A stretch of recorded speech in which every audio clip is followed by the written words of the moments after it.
Eid should begin with, as many of the scholars have said, to perform ghusl as we do on Jum'ah, to put on our best clothes. It does not have to be new clothes. This is some kind of a new idea that you have to wear new clothes on Eid. No, Rasulullah sallallahu alaihi wasallam used to have a particular outfit which was his best, and he wore it on Eid and at times on Jum'ah, but it wasn't new every year. So if you can't afford new clothes, it's okay. You still wear the best that you have. So you wear your best clothes, you dress nice, and before going for Salah, you eat. Why? Because this is the day that we celebrate our Eid, our celebration. We're not fasting this day. That is why the ulama have said it's haram. It is forbidden to fast on the day of Eid. The day of Eid, we eat something before going for Salah. Eid al-Adha, the etiquettes are that you don't eat.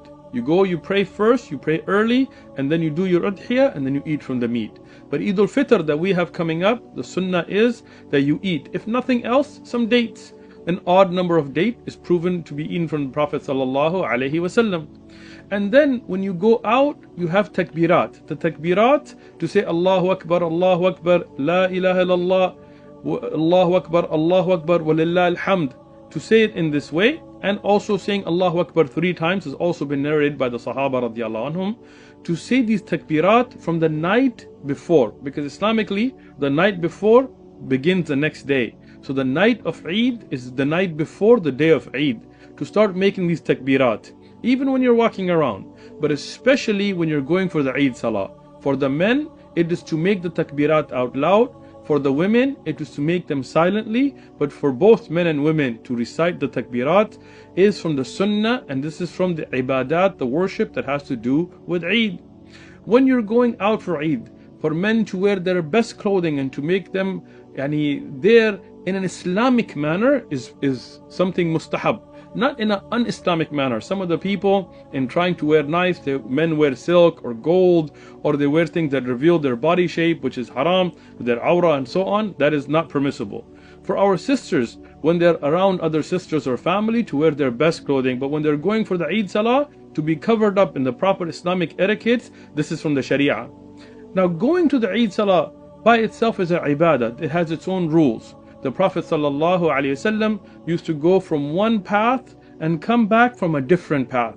The great ulama of Islam like Ibn Rajab al-Hanbali and others, they explain, they said this is to show the strength of the Muslims.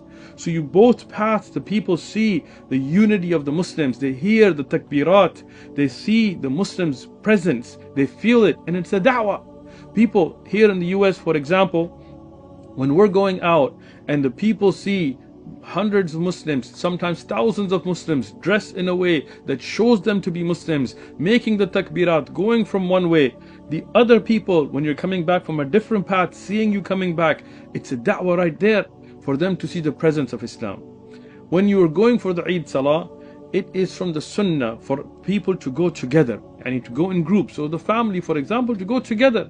And this is something that unites the ummah. And to, if you can, park somewhere so you can walk a little. Because from the sunnah is to walk to the place of Eid.